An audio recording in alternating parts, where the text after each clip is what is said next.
హల్లెలూయా. తీసుకునే టైం కాదండి, ఇంకా ప్రభు రాకడ కోసము ఎదురు చూసే దినం అన్నమాట. మనమందరము కూడా ప్రభు రాకడికి ఎదురు చూసేవారిగా ఉండాలి. ఆ పరమపూరు తీసుకుని వెళ్ళేటువంటి ఆ దైవ సన్నిధికి చేర్చవలసినటువంటి ఆ వాడ వచ్చినప్పుడు మనము కేవు తీసుకొని సిద్ధపడి ప్రభు రాకడకు మనం ఎదురు చూసేవారిగా ఉండాలంటే దేవునికి స్తోత్రం. హల్లెలూయా. మానవులమైన మనము తల్లి గర్భంలో నుండి భూమి మీద పడినది మొదలుకొని నాటి నుండి నేటి వరకు కూడా ఎన్నో శ్రమలు, కష్టాలు, ఇరుకులు, ఇబ్బందులు, గందరూ అవమానాలు కూడా మనము అనుభవిస్తూ ఉన్నాం. ఉదయం లేచిన కానీ మధ్యరాత్రి వాళ్ళు పొందుకునే వరకు గ్యారంటీ లేనటువంటి దినాల్లో మనం ఉన్నాం. అది సామెతల గ్రంథం 16వ అధ్యాయం 3వ వచనంలో మాట కనపడుతూ ఉంది. ఏమంటే నీ పనుల భారము యెహోవా మీద నుంచుము, అప్పుడు నీ ఉద్దేశాలన్నీ సఫలమవుతాయి. మన కుటుంబాల్లో అనేకమంది సమస్యలు ఉంటాయి. ఎన్నెన్నో ఉద్దేశాలు మన హృదయంలో నింపబడి ఉంటాయి. పిల్లల పెళ్ళిళ్ళకి ఎదుగు ఉన్నారు, వాళ్ళకి వివాహాలు చేయాలి, లేకపోతే మరి ఒక ఇల్లు పాడైపోయింది, ఒక ఇల్లు కట్టుకోవాలి, లేకపోతే మన ఆత్మీయ జీవితం మరి సరిగా ఎదుగుదల లేదు, ఆత్మీయ జీవితాన్ని కట్టుకోవాలి అనేటువంటి రకరకాల ఆలోచనలతో మనం ఉంటాం. కానీ దేవుడు అంటున్నాడు, నీ గురించి నీవు ఆలోచించుకుని ఒక 3 ఎత్తు కానీ 3 తక్కువ కానీ మీరు చేసుకొనలేరు. కానీ దేవుడు అంటూ ఉన్నాడు, నీ పనుల భారము యెహోవా మీద ఉంచాలి. మనం ఏ భారం కలిగి ఉన్నామో, మన భారాలు ఏమిటో, మన పనులేంటో, మన సమస్యలు ఏంటో, అది మన యొక్క మీద మనం ఆధారపడినా, మన బంధువుల మీద ఆధారపడి, లోకంలో ఉన్న మనుషుల మీద ఆధారపడినా అవి ఎప్పటికీ కూడా నెరవేర్చబడవు. కానీ నీ పనుల భారము యెహోవా మీద ఎప్పుడైతే ఉంచావో, ఎప్పుడైతే నీ భారాన్ని దేవుడి మీద వేసుకున్నామో, ఎప్పుడైతే నీ భారాన్ని, నీ పిల్లల భారాన్ని, నీ కుటుంబ భారాన్ని, నీ సమస్తమైనటువంటి సమస్యలను దేవుడి మీద వేసి ఆయన కార్యం కోసం ఎదురు చూస్తూ ఉన్నాము. దేవుడు నమ్మదగిన వాడు, ఆయన అన్యాయస్తుడు కాదు. ఆయన నమ్ముకున్నది పిల్లలను ఆయన అన్యాయం చేసేటువంటి వాడు కాడు. కనుక ఇచ్చేదంటే నీవు యెహోవాను నమ్ముకుని ఉన్నావు కనుక నీ పనుల భారము యెహోవా మీద ఉంచాలి. దేవునికి స్తోత్రం. హల్లెలూయా. మన భారం, మన పనుల భారం, మన సమస్యలన్నీ కూడా దేవునికి అప్పగించుకొని దేవుడి మీద ఆధారపడినప్పుడు దేవుడు తగిన సమయంలో ఏటి కాలం ముందు వాటికి చక్కగా కార్యాలను చేస్తాడు. చాలా మంది దేవుడి మీద ఆధారపడండి. కష్టం వచ్చినప్పుడు దేవుడు అంటారు, కష్టాలు తీరిపోయిన తర్వాత, బాధలు తీరిన తర్వాత దేవుడే గుర్తుకు రారండి వాడు. దేవునికి స్తోత్రం. మనకు కష్టం వచ్చిందా, శ్రమ వచ్చిందా, బాధ వచ్చిందా, నింద వచ్చిందా, ఏ సమస్య వచ్చినా మనం వెంటనే మోకాళ్ళు పోని ఉపవాసం ఉండి కన్నీటితో ప్రార్థన చేసినప్పుడు ఆ ప్రార్థన దేవుడు మనకి ఆలకించి మనం ఏమైతే అడుగుతున్నామో అడిగిన వాటన్నిటికంటే దేవుడు కూడా ఒక ఆలోచన ఉంటుంది. అయ్యో నా మీద ఆధారపడ్డారు, దానికి ఏదో కార్యం నేను చేయాలని దేవుడు కూడా తలుస్తూ ఉంటాడు. అంచేత మన మీద మనం ఆధారపడేదానికంటే, లేకపోతే మన తోటి మనుషుల మీద ఆధారపడేదానికంటే మనమందరం కూడా దేవుని మీద ఆధారపడితే దేవుడు గొప్ప గొప్ప కార్యాలు, బలమైన కార్యాలు మన పట్ల చేసి నెరవేర్చేటువంటి మంచి దేవుడు. అంచేత ఈ యొక్క మధ్యాహ్న కాల సమయంలో నీ పనుల భారము యెహోవా మీద నుంచము. ఏమన్నాడు అక్కడ?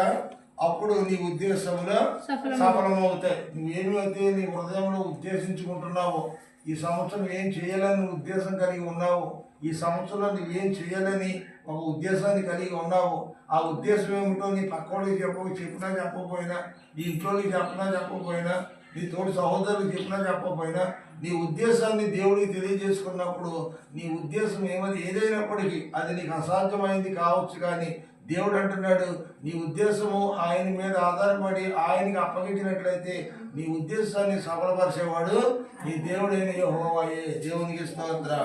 నీ పనుల భారం యెహోవా మీద ఉంచుము, అప్పుడు నీ ఉద్దేశం ఏమవుతుందమ్మా?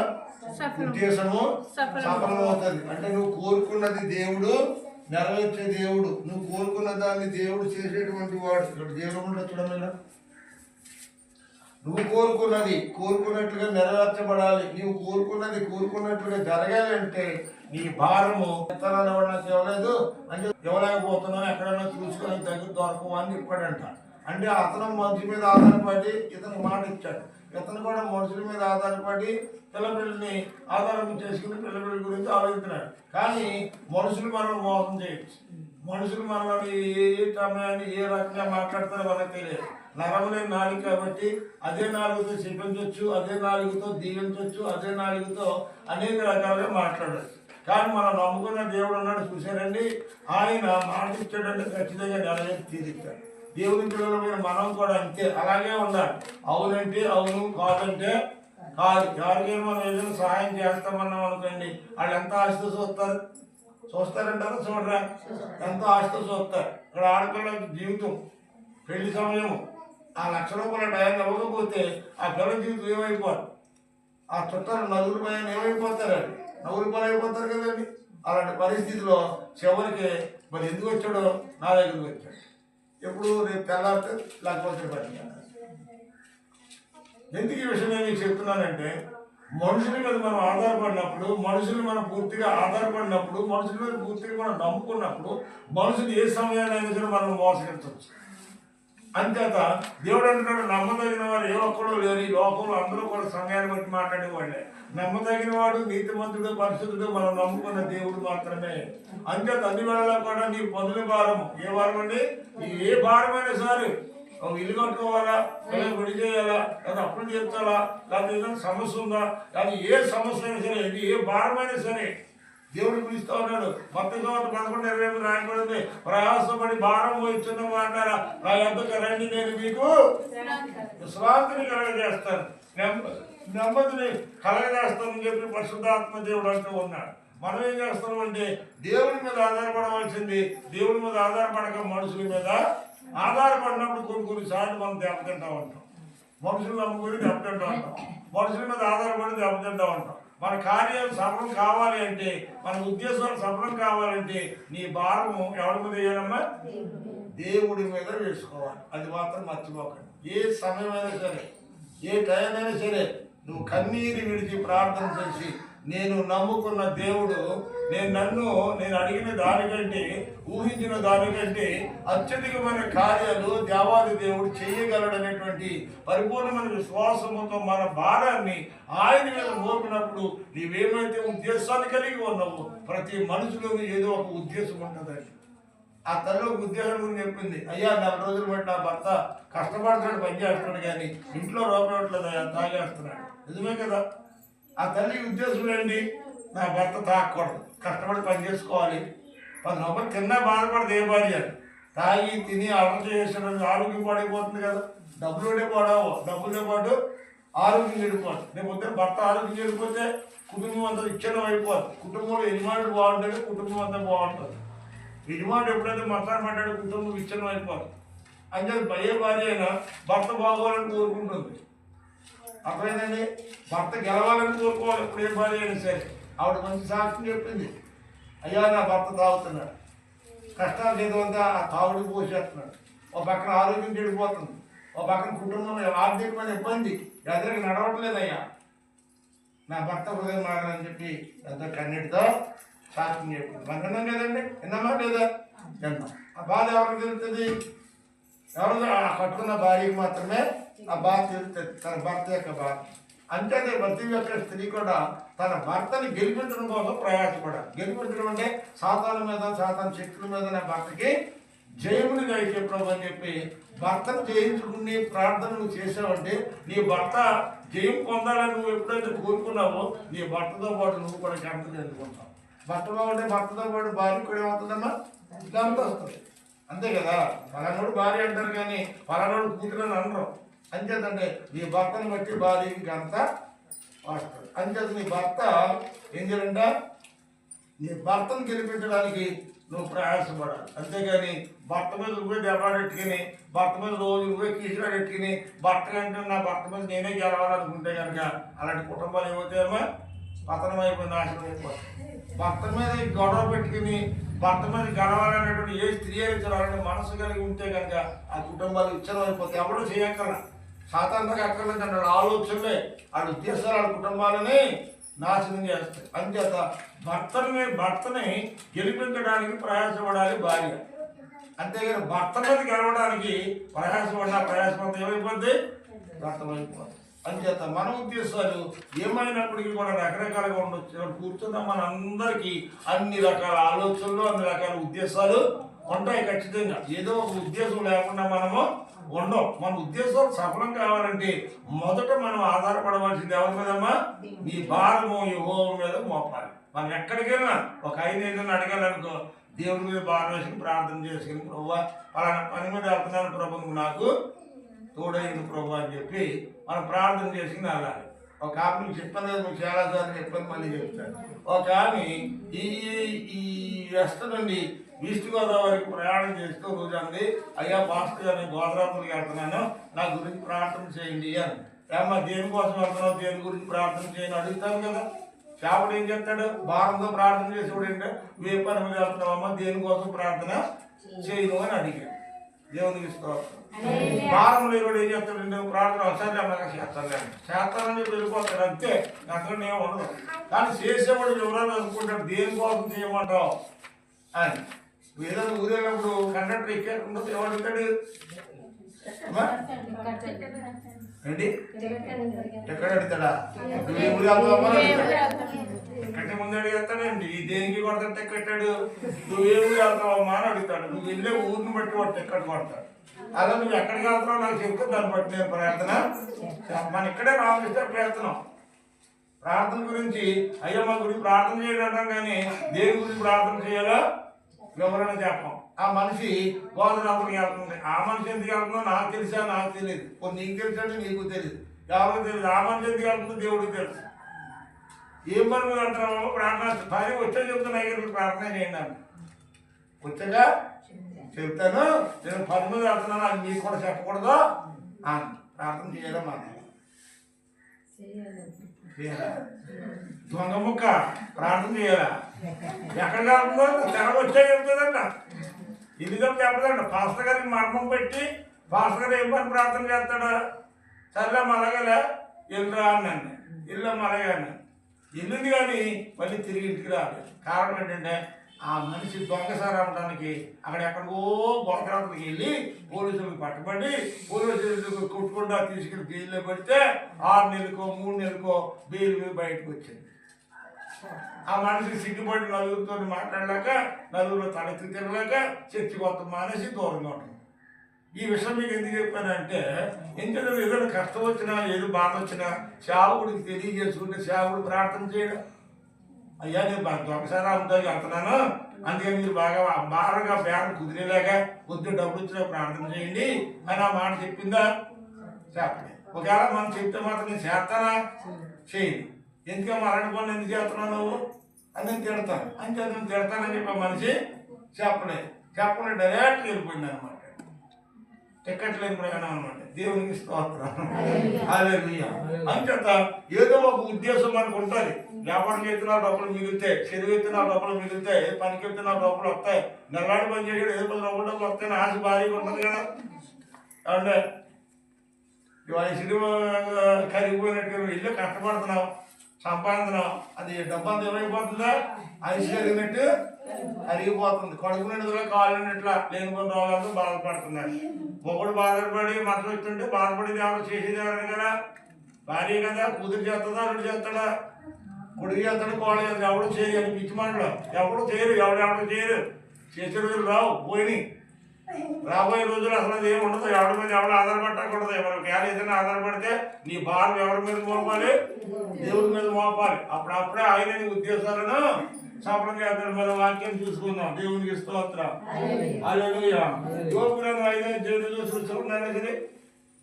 యోబు 5:8 యోబు ఏమంటున్నాడు? యోబు కష్టాల్లో ఉన్నాడు, శ్రమలో ఉన్నాడు, బాధల్లో ఉన్నాడు. మనందరికీ తెలుసు. దేవుడు సన్నిధిలో యథార్థంగా ప్రవర్తించేవాడు, యథార్థంగా బతికేవాడు యోబు.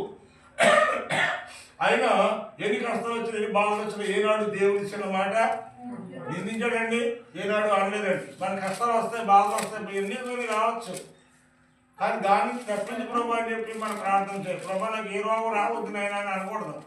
రోగం వచ్చినా కానీ తగ్గేదానికి నాకు స్వస్థత దయచేయబడి ప్రభు అని ప్రార్థన చేయాలి. చేయము సార్ చదువు 5:8 యోబు గ్రంథం. అయితే నేను దేవుని ఆశ్రయించుదును. చూసారండి, కష్టం వచ్చింది. ఏమన్నాడు ఇప్పుడు? కష్టం వచ్చింది, నేను భక్తి చేస్తున్నాను, నేను ఇంత యథార్థత కలిగి ఉన్నాను అని చెప్పి నేను దేవుడి దగ్గరికి రాను, దేవుడితో పని లేదు అన్నాడా? ఏమన్నాడు? అయినా సరే నాకు రోగం రాని, నా శరీరం అంతా కుడిపోని, నా కంపొట్టని, లోకమంతా నన్ను దూరంగా చూడని, చిన్న చూపు చూడని, ఏమైపోయినా సరే అయినను నేను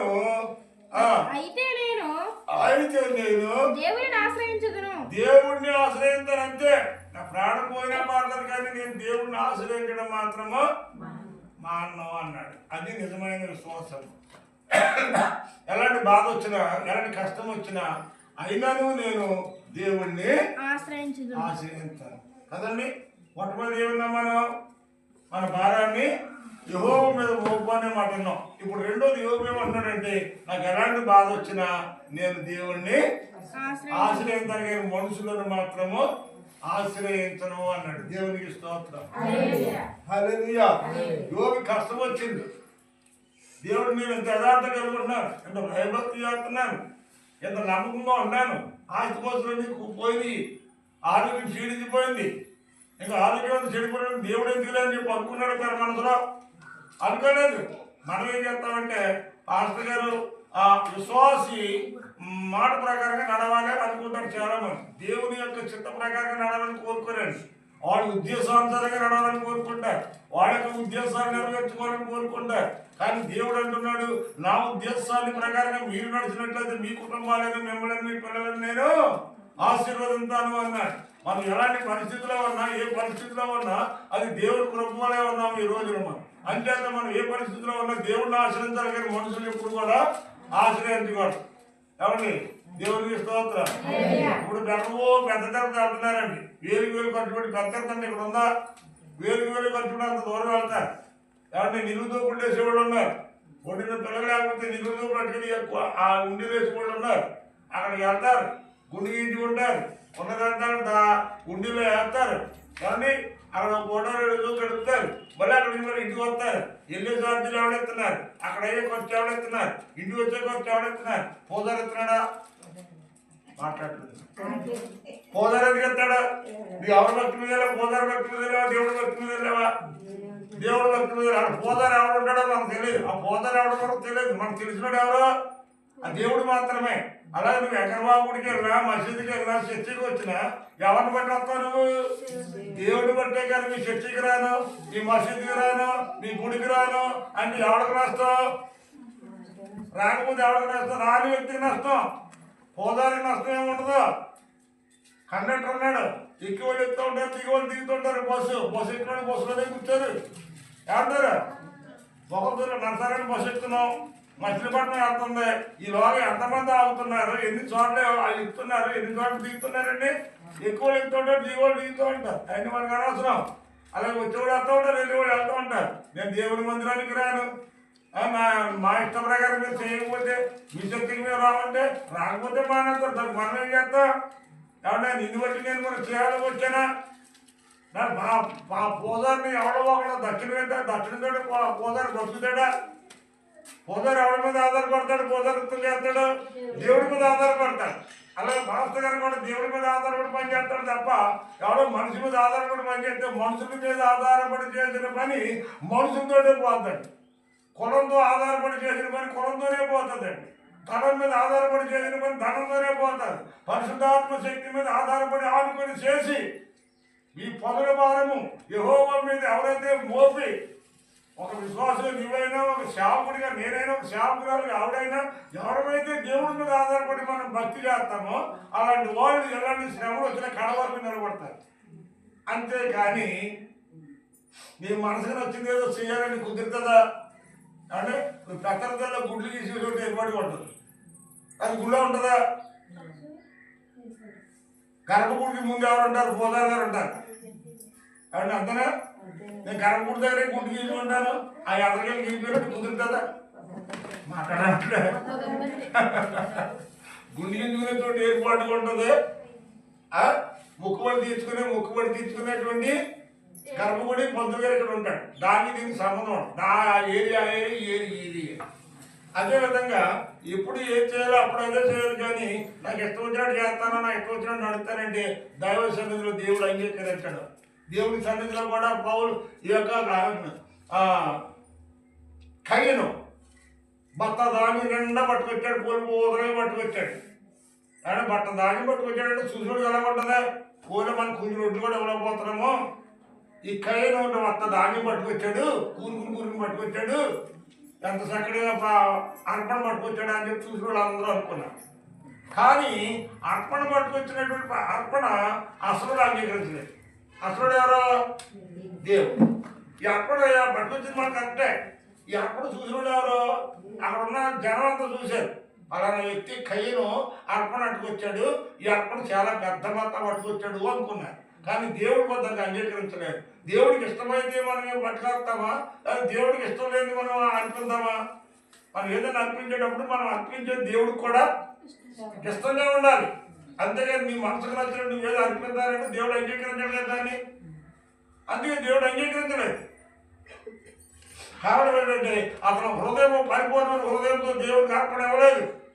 కయ్యని అర్పణ 4 అధ్యాయులు 4 అధ్యాయులు మొదటి రోజులు మీరు ఇంకేదో చదువుకోండి. దేవుడి సన్నిధి బట్టి తన తమ్ముడు కూడా ఉన్నాడు. తన మందులో చక్కని మన క్రొవ్వున ఒక మంచి పోతునట్టు వచ్చాడు. వీడు కూడా ఈ బట్టలో భర్త ధాన్యం పట్టుకు వచ్చాడు. ఆ కొవ్వుని పోతుని దేవుడు అంగీకరించాడు. కానీ ఈ భర్త ధాన్యాన్ని కారణం ఏంటంటే మీరు చెప్పండి. నువ్వు చెప్పు. దేవుడు ఎందుకు అంగీకరించాడంట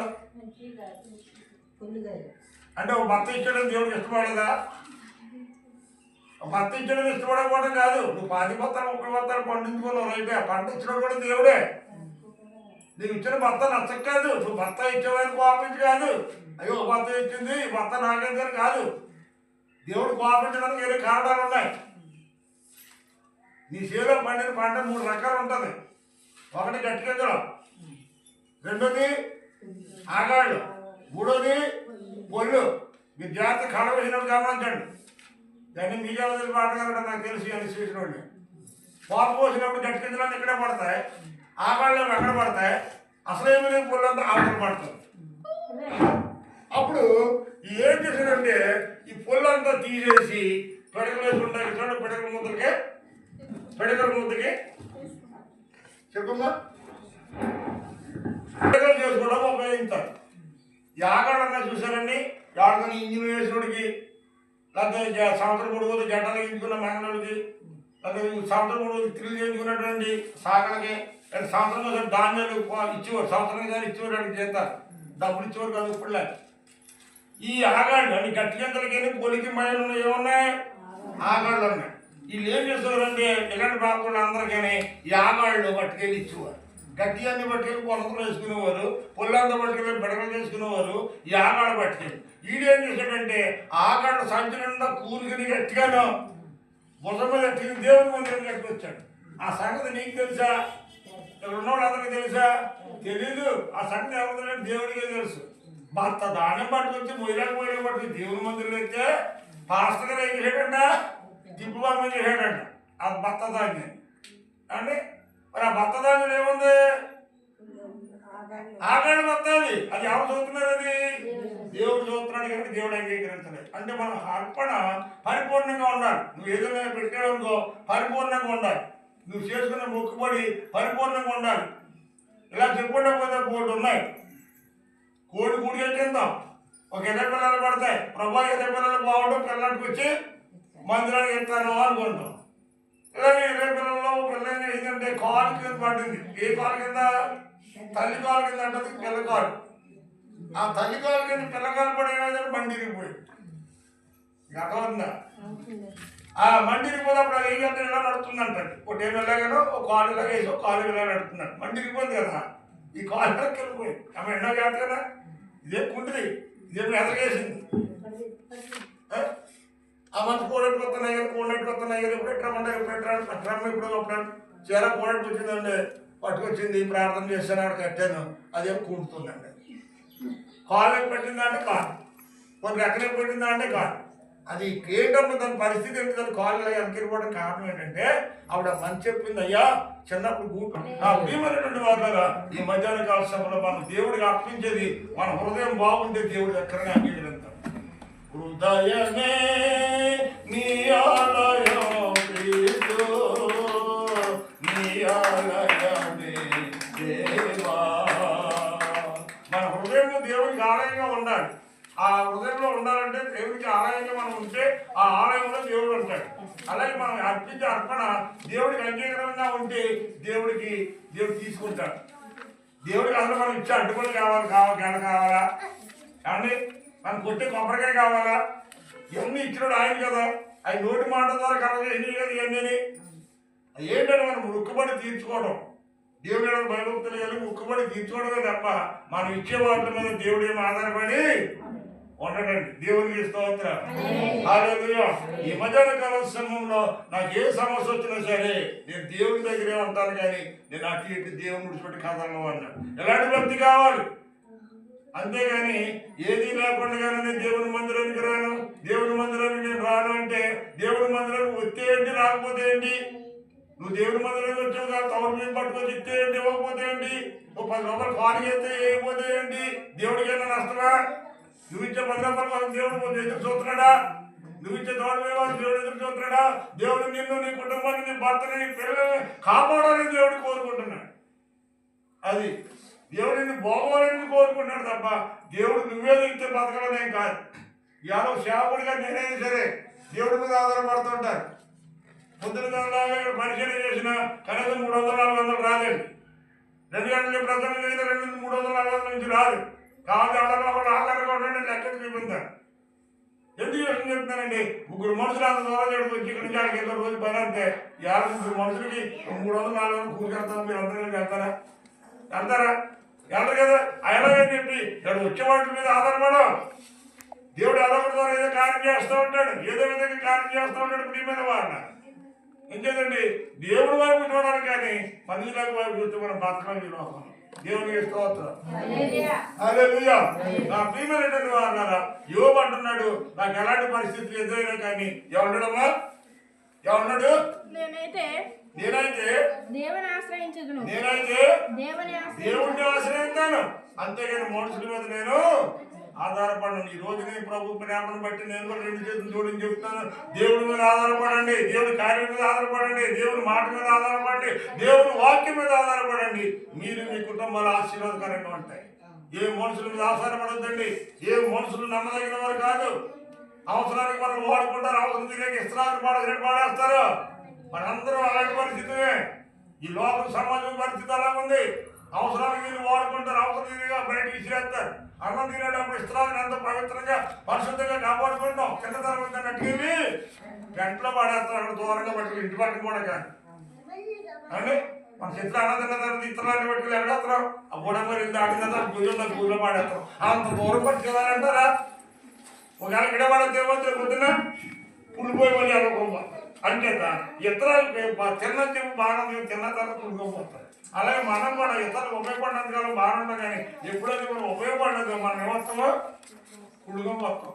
అంటే శరీరం యాపగా అయిపోతాం. అంచేత యెహోవాను ఆశ్రయించండి, మనుషుల మీద ఆధారపడదు. నువ్వైనా నేనైనా మనమైనా ఈ లోకంలో ఎవరైనా సరే దేవుడి మీద ఆధారపడతాం. దేవునికి స్తోత్రం. హల్లెలూయా. యోబు అన్ని కష్టాలు వచ్చినా దేవుడి మీద ఆధారపడేట్టుగా నేనాడు మనుషుల వైపుకి చూడలేదు, మనుషుల వైపుకి అది కొంచెం కూడా చూడలేదు. దేవునికి స్తోత్రం. హల్లెలూయా. యోబు 22-22 కూడా చూద్దాం ఒకసారి. 22-22 కూడా చూడమ్మా.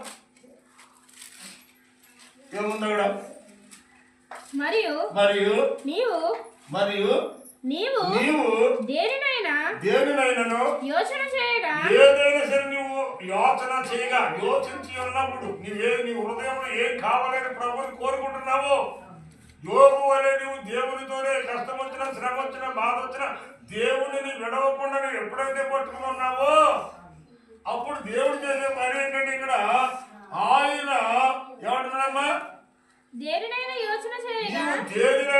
యోచన చేసినప్పుడు నీ హృదయంలో ఏదైనా కావాలని ఒక తలంపు నీలో పుట్టినప్పుడు అది నీకు స్థిరపరచబడుతుందంటే దేవుడు నువ్వు అడిగావా, అది ఖచ్చితంగా దేవుడు నీ హృదయ వాంఛలను తీరుస్తాడు. నువ్వు అడిగిన కోరికను దేవుడు ఇస్తాడు. ఒకవేళ మన తల్లిదండ్రులమైన మనం మన పిల్లలు అడిగింది మనం కొనిపెట్టలేకపోవచ్చేమో, కానీ మన పరమ తండ్రి దేవుడిని మనం ఏమడిగినా ఆయన మనకి ఇచ్చేటువంటి దేవుడు. అయినా కొంచెం ఆలస్యమైందని మన కంగారు పడకూడదు. యోబు మాటలు జ్ఞాపకం చేసుకోవడమే. యోబు కొంచెం కష్టాన్ని బట్టి దేవుడు విడిచిపెట్టలేదండి. తగ్గించుకున్నాడు, వినయ విధేయత కలిగి ఉన్నాడు. గర్వము నాశనానికి ముందు గర్వం నడుతుంది. గర్వం దేవుని పిల్లలకి ఎప్పుడు ఉండకూడదు. కొంతమంది డబ్బు బాగా సంపాదించి గర్విస్తూ ఉంటారు, కొంతమంది బంగారం బాగా సంపాదించి గర్విస్తూ ఉంటారు, కొంతమంది మంచి మంచి పరలోకంలో ఇల్లు కట్టుకుని గర్విస్తారు. ఎప్పుడు గర్విస్తారంటే వాడి కోరికలు నెరవేర్చబడిపోయిన తర్వాత అప్పుడు వాళ్ళకి ఏమవుతుందంట, గర్వం అనేటువంటి ఒక విత్తనం చిన్నగా బయలుదేరుతుంది. అది ఎప్పుడు తీసేయాలంటే మన హృదయం నుంచి అది మొలక ఎత్తి ఎత్తడంలో ఉండేదంటే తీసివేయాలి. అది పెరిగి పెద్దదైంది అనుకోండి, చివరికి మనం ఏం చేస్తుంది, నాశనానికి నడిపించేస్తుంది. గర్వం నాశనానికి నడిపిస్తుంది. అంచేత గర్వం అనేటువంటిది మానవుని హృదయంలోనికి రాకూడదు. యేసు పరలోకములను భూలోకములను తన నోటి మాటతో కలగజేసేటప్పుడు కూడా ఆయన ఏనాడు కూడా గర్వపడలేదు. ఆయన మహా సముద్రం అల్లకొల్లోలంతో ప్రయాణం చేస్తున్నప్పుడు శిశువులు ప్రభువా మేము నశించిపోతున్నానికి సిద్ధలేదని ఒకళ్ళు వాళ్ళు కలదొక్కున్నప్పుడు కూడా ఆయన కంగారు పడలేదు, ఆయన గర్వించలేదు. వెంటనే సముద్రానికి ఎత్తించాడు. సముద్రం నీటి పొంగులతో ఏమైపోయిందమ్మా, అప్పటికప్పుడు అడిగిపోయింది. నేను సముద్రానికి ఎత్తించి అది అడిగిపోయిందని ఆయన గర్వపడ్డాడు. ఆయన గర్వపు మాటలు నోటంటే ఎక్కడైనా వచ్చినాయా? మహాదేవుడు, గొప్ప దేవుడు, సృష్టికర్త దేవుడు, ఆయన నోటంటే నేను గర్వపు మాట రానప్పుడు నీవు నేను మనం ఎంతండి?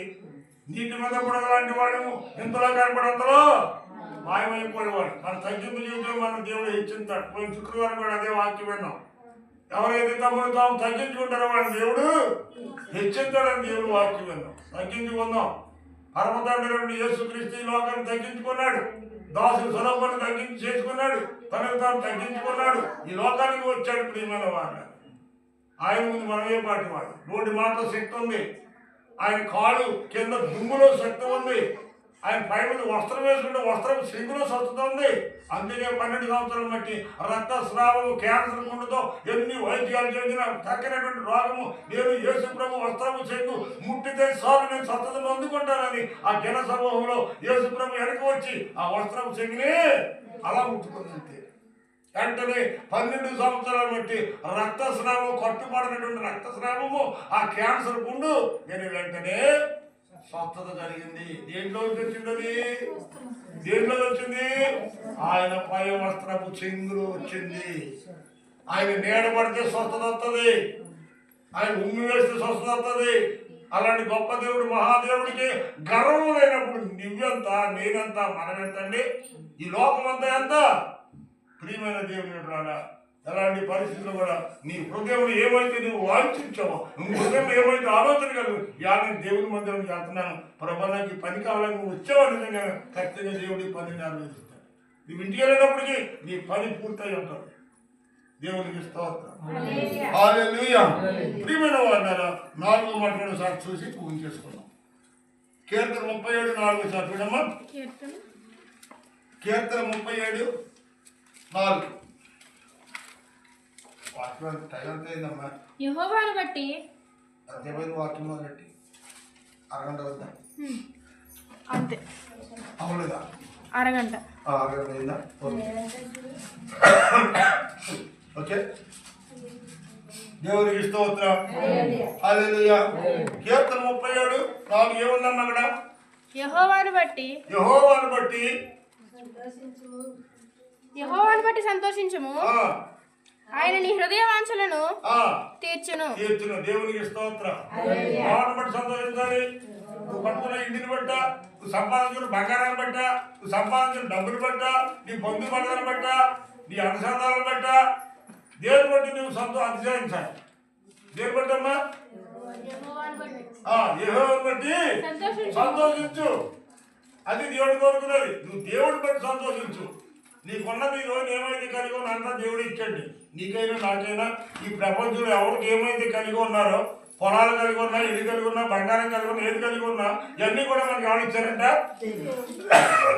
దేవుడు ఇచ్చాడు. కాబట్టి మనం ఇచ్చినట్టు బట్టి సంతోషించాలా, లేకపోతే ఇచ్చిన దాన్ని బట్టి సంతోషించాలా? నాకు బంగారం ఉంది, నాకు బంగారం ఉంది, నాకు బంగారం చూసి మురిసిపోతావా నువ్వు?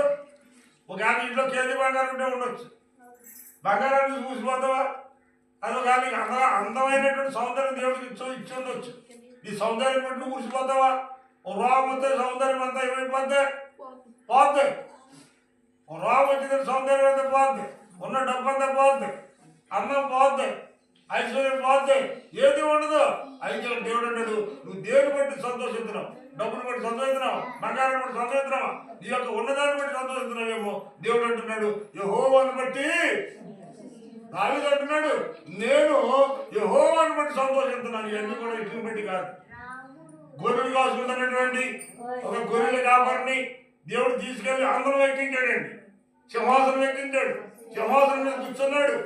గొర్రెలు మేపుకొని బతికేటువంటి వ్యక్తిని సింహాసనం మీద కూర్చుండబెట్టాడు దేవుడు. దావీదు కంటే గొప్పవాడా నువ్వైనా నేనైనా? దావీదు కంటే గొప్పవాడమా? దేశాన్ని దేవుడి చేతులు, రాజ్యాన్ని దేశాన్ని దావీదు చేతికి దేవుడు అప్పగించాడు. ఎందుకని? తగ్గించుకున్నాడు. అక్కడ యోగు తగ్గించుకున్నాడు, ఏమండి? యోగు తగ్గించుకున్నాడు. ఇక్కడ దావీదు కూడా ఏమంటున్నాడంటే నేను నాకు ఏదున్నా కానీ ఎన్ని ఉన్నా కానీ వాటిని బట్టి నాకు సంతోషం లేదు. దేని బట్టి? ఉన్న వాటిని బట్టి నాకు సంతోషం లేదు. నా సంతోషం ఎంత? ఎవరమ్మా? నా సంతోషం ఎంత? యెహోవా అంటే నేను సంతోషంతో ఉన్నాను. అది కావాలి మనకి. దేవుని బట్టి సంతోషించే ఎప్పుడు కూడా మనము చేయాల్సిన పరిస్థితి రాదు. దేవుని బట్టి సంతోషించిన రోజుని మన కుటుంబాలు బాగుంటాయి. మీకు తెలుసా సంగతి?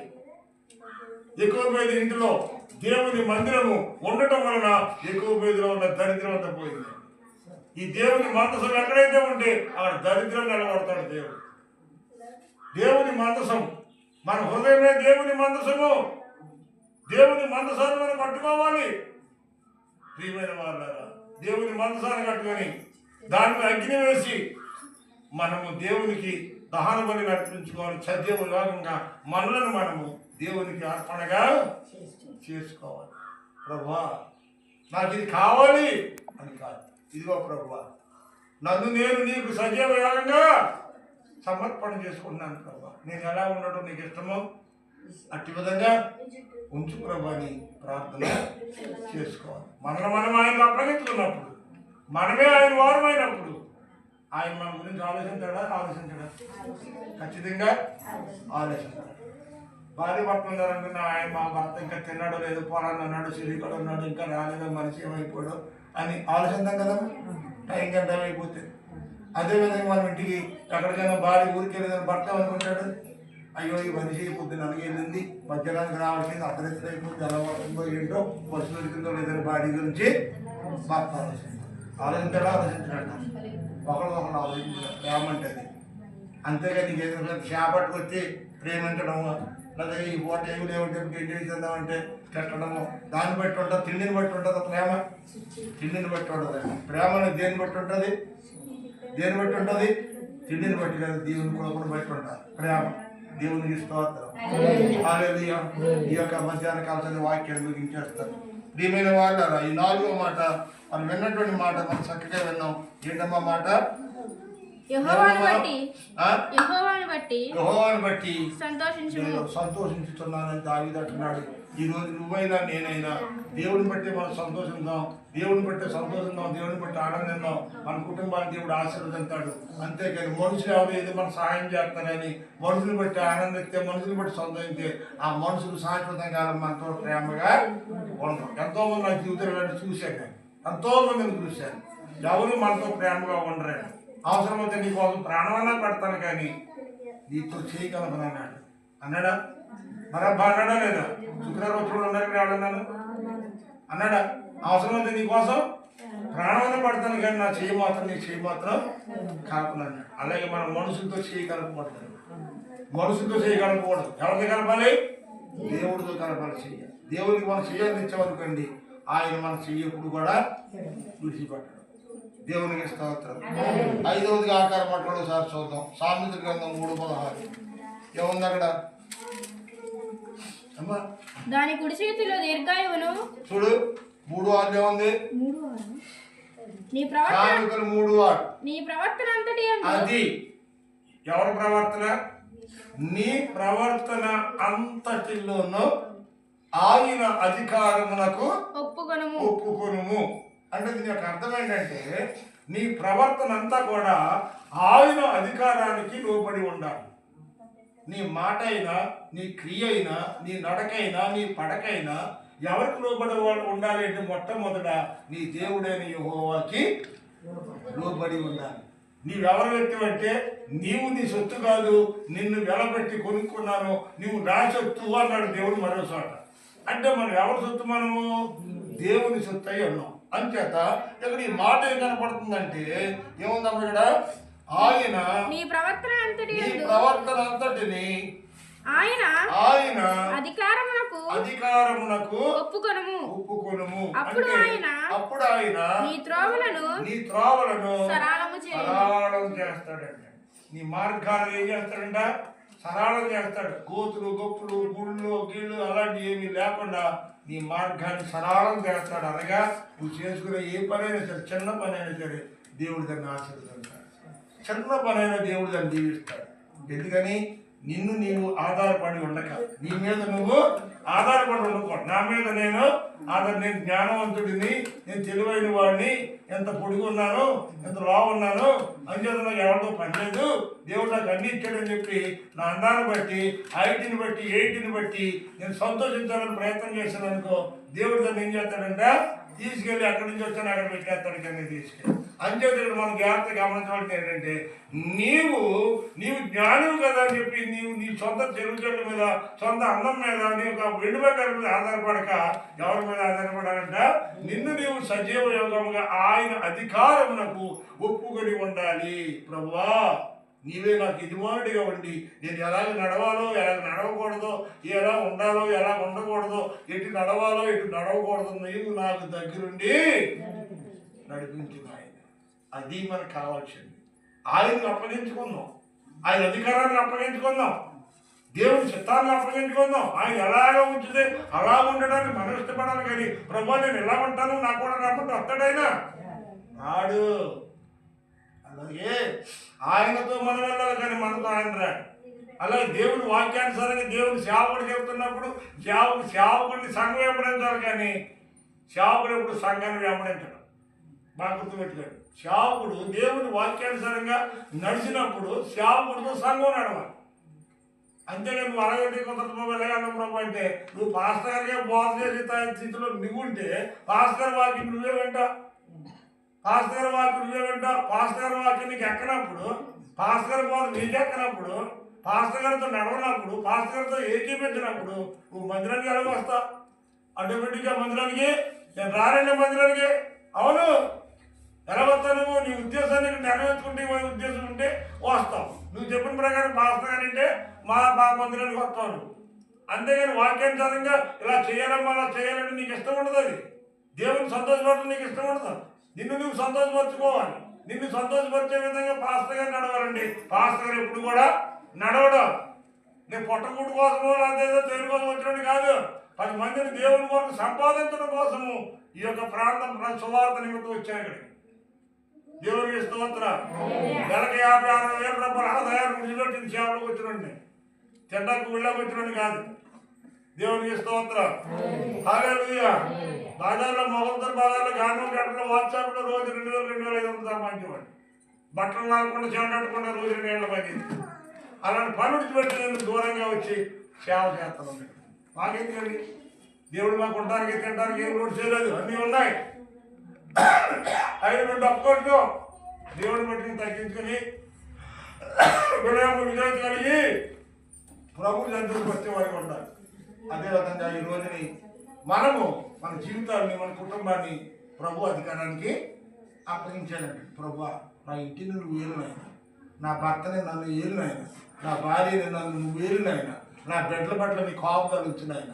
మన సమస్తాన్ని ఆయన చేతులకు అప్పగించినప్పుడు ఆయన ఎలా నడిపిస్తే అలా నడవడానికి మనం ఎప్పుడైతే ఇష్టపడ్డామో దేవుడు నువ్వు ఉన్న కాడ ఉన్నట్టుగా ఉంటాడు.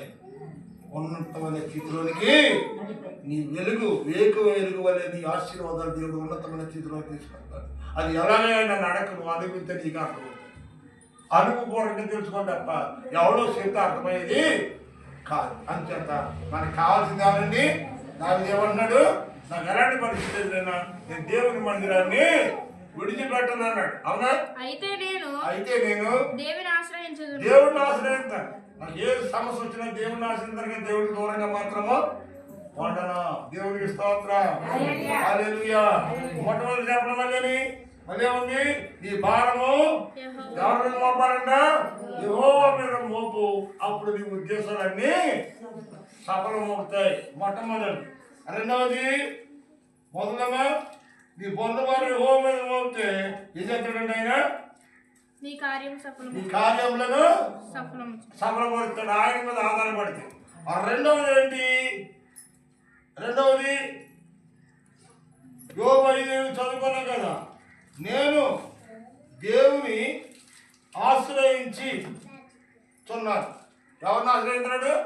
కష్టం వచ్చినా శ్రమ వచ్చినా నేను దేవునిని ఆశ్రయించుచున్నాను అన్నాడు. దేవుణ్ణి ఆశ్రయించే వారిగా ఉండాలి మనం, మనుషులని ఆశ్రయించేవారికి కాదు. మూడవది ఏంటి? మరియు నీవు దేనినైనా నీ హృదయంలో యోచించిన ఎడల దానిని దేవుడు స్థిరపరుస్తాడు. నువ్వు ఏదైనా యోచిస్తే, ఏదైనా కావాలని కోరుకుంటే దాని నీ కోరిక, నీ ఆలోచన ఆయన స్థిరపరిచి నెరవేర్చే దేవుడిని అంటున్నాడు. నాలుగవదిగా చూద్దాం. 4వ కీర్తన 37:4 ఏముంది? ఆయన నీ హృదయ వాంఛలను తీర్చే దేవుడు. ఒకవేళ నీ హృదయంలో ఉన్న వాంఛ, ఒకవేళ నీ బంధువులు, నీ స్నేహితులు, తల్లిదండ్రులు ఆత్మాలను తీర్చకపోవచ్చేమో కానీ దేవుడు అంటున్నాడు, నీ హృదయ వాంఛలను తీర్చేవాడిని నేనే. హృదయంలో ఒక వాంఛ ఉంటుంది, ఎవరికి చెప్పుకోలేని సమస్య కావచ్చు. అది ఎవరికి చెప్పుకోలేని సమస్య కావచ్చు. నీ హృదయంలో ఎలాంటి వాంఛ కలిగి ఉన్నావో ఆ వాంఛని దేవుడు అంటున్నాడు. చదువు సరే. కీర్తన 37:4 ఆయన నీ హృదయ వాంఛలను యెహోవాను బట్టి సంతోషించుము, ఆయన నీ హృదయ వాంఛలను తీర్చును. ఆయన నీ హృదయ వాంఛలను తీరుస్తాడు. ఎవరితో చెప్పుకున్నా మనకి ఎవరు తీర్చడండి. బాధ ఉందా, వేదన ఉందా, సోదరు ఉందా చెప్తే ఆ పక్కన చెప్తాడు, ఏం చేస్తాడు? మనం చూసి త్యాగం చేస్తారు అంచేది మన చెయ్యి ఎప్పుడు కూడా అలాగే ఉండాలి. ఇలా ఎప్పుడు ఉండకూడదు. ఇప్పుడు మూసుకుని ఉండాలి. అలాంటి పరిస్థితి అయినా కష్టపడి మన సహోదరుల కోసం, ఒకరి కోసం ఒకటి చెప్పుకుని ప్రార్థన చేసుకోవడానికి దేవుని మందిరంలో పడుతుంది. ఇక్కడ చెప్పుకోవడానికి సిగ్గుపడకూడదు, ప్రార్థన చేసుకోవడానికి చెప్పుకోవడం. నువ్వు ఎలాంటి పరిస్థితుల్లో ఉన్నా దేవుడు నీ హృదయ వాంఛలను తీర్చేటువంటి దేవుడు. అంతేకాకుండా నీ ప్రవర్తన అంతటి మీద కూడా, అంటే నీ ఇల్లు అంతటి మీద, నీ భర్త మీద, నీ మీద, నీ పిల్లల మీద ఆయన అధికారాన్ని అప్పగించేసుకోవాలి. ప్రభువా, నేను చచ్చిన వాడని, చచ్చిన దాన్ని, నా కుటుంబాన్ని, నా జీవితాన్ని, నీ సమస్తము నీకు అప్పగించుకుంటున్నాను. సజీవ యోగముగా నన్ను నేను నీకు అర్పణగా అంగీకరించి ప్రభు అని చెప్పి నా ప్రవర్తన అంతటి మీద, నా ఇల్లంతటి మీద నీవే అధికారిగా ఉండాలి. యోసేపు ఐగుప్తుకి వెళ్ళక ముందు ఫరో ఇంట్లో యోసేపుని తీసుకెళ్ళి అమ్మేస్తే ఫరో ఇంటి ఇల్లంతటి మీదను యోసేపు అధికారిగా ఉన్నాడు. యోసేపు అధికారిగా ఉన్నాడు. యోసేపుని దేవుడు ఆశీర్వదించాడు. అన్నదమ్ముల చేత అమ్మబడినటువంటి యోసేపు ఐగుప్తులో అమ్మబడితే ఫరో ఇంట్లో ఆ పనివాడిగా చేరి ఆ ఇల్లంతటిని అధికారాన్ని యోసేపు చేతికి దేవుడు అప్పగించాడు. 400 సంవత్సరాల తర్వాత కరువు వస్తే మన దేశానికి రాజు అయినటువంటి వాడు అమ్మబడిన వాడే వీళ్ళందరికీ ఆహారం వడ్డించాడు. ఒకప్పుడు అమ్మబడ్డాడు, ఒకప్పుడు తృణీకరించబడ్డాడు, కానీ ఈ రోజుని వాడే వాళ్ళందరికీ దిక్కయ్యాడండి యోసేపు. దేవునికి స్తోత్రం. హల్లెలూయా. ఈ రోజు నా ప్రియమైనటువంటి వాక్యం ముగిస్తా ఉన్నాను. ఈ యొక్క 5వ మాటలో మనం చూసినట్లయితే సామెతలు 3:6 ఈ ప్రవర్తన అంతటిని కూడా ఆయన అధికారానికి అప్పగించుకో. నీకు ఏదైనా కష్టం వచ్చినా, బాధ వచ్చినా, సంతోషం వచ్చినా, ప్రభా ఇదిగో పిల్లబడి చేయాలి ప్రభు, ఎలా చేయమంటావు? పిల్ల భక్తి చేయాలి ప్రభు, ఎలా చేయమంటావు? ప్రభా ఇదిగో తండ్రి మరి పక్కనే ఇదిగో అప్పులు ఉన్నాయి ప్రభు, అప్పులు తీరుతాను, ఏం చేయమంటావు? అది ఇదిగో ప్రభు వ్యవసాయం చేస్తున్నావు, ఎలా ప్రభా? లేదా చెరువులు వేస్తున్నావు, ఎలా ప్రభా? అది వ్యాపారం చేస్తున్నావు, ఎలా ప్రభు? ఏం చేయమంటావు ప్రభా? ప్రభు దగ్గరికి వెళ్ళి మనం ఏం చేయాలంట? అడగాలి. దేవునికి స్తోత్రం. అడగాలి. మన అధికారం అంతటిని, మన సమస్తాన్ని ఆయన అధికారానికి మనం లోబడి ఉంటే కనుక నీ అవసరాలు ఏమిటో, నీ అక్కర్లు ఏమిటో, నీ పిల్లల నీ గర్భాన్ని పుట్టినటువంటి పిల్లలను, నీ కట్టుకున్న భర్తను, నీ భార్యను, నీ కుటుంబం అంతటి మీదను ఆయన శ్రద్ధ చూపించి నీ అవసరాలు అక్కర్లు కూడా నీ హృదయవాంతులను ఆయన తీర్చి నీకు సహాయము చేసే దేవుడు. ఎలాగుంటే ఈ పనుల భారము యెహోవా మీద మోపము, అప్పుడు ఆయన నీ కార్యము నీ కార్యమును సఫలపరుస్తాడు. దేవుడి మీద నువ్వు ఆధారపడ్డావా నీ కార్యాలన్నీ ఆయన సఫలపడతాడు. ఈరోజు నువ్వైనా నేనైనా మనమైనా ఎవరైతే ఆయన మీద పరిపూర్ణంగా ఆధారపడుతున్నారో వాడి కార్యాలన్నీ కూడా దేవుడే సఫలపరుచును గాక. ఈ మధ్యాహ్నకాల సమయంలో కూడిన మనందరికీ మరి మన యొక్క సమస్యలు ఆయనకు అప్పగించుకున్న రోజుని ఎంతమంది అయితే ఈ రోజునైనా ప్రభా ఇదిగో ఆయన నా యొక్క పరిస్థితులను నీ చేతులుగా అప్పగిస్తున్నా, మా భర్తని చేతులుగా అప్పగించుకున్నా, నా భార్యని నీ చేతులుగా అప్పగించుకున్నా, నా కడుపును పుట్టిన బిడ్డల్ని చేతులుగా అప్పగించుకున్నాను ఆయన. ఇదిగో నా అల్లుడిని చేతులుగా అప్పగిస్తున్నా, మనవరాన్ని చేతులుగా అప్పగిస్తున్నా ప్రభా. అప్పుడు ఉన్నాయి ప్రభా, అనారోగ్యం ఉంది ప్రభా, ఇవన్నీ కూడా నీ చేతులుగా అప్పగించుకున్నాను ప్రభా. నీవు నన్ను ఏం చేయాలనుకుంటున్నావు, ఎలా చేయాలనుకుంటున్నావు, నా కుటుంబం ఏ విధంగా ఉండాలనుకుని నువ్వు అనుకుంటున్నావు ప్రభా. నీ ఇష్ట ప్రకారం నా కుటుంబాన్ని నడిపించమని సజీవ మన ప్రభువుకు సమర్పణ చేసుకుని మన హృదయంలో ప్రభుకి పరిపూర్ణమైన చోటిచ్చి ప్రభు కార్యం వారికి ఎదురు చూద్దాం. అలాంటి ప్రభా పరిశుద్ధాత్మ దేవుడు ఈ మధ్యాహ్నం కూడిన మనందరికీ ఈ దూరశ్రీ యంత్రం వాక్యం ఉన్న వారికి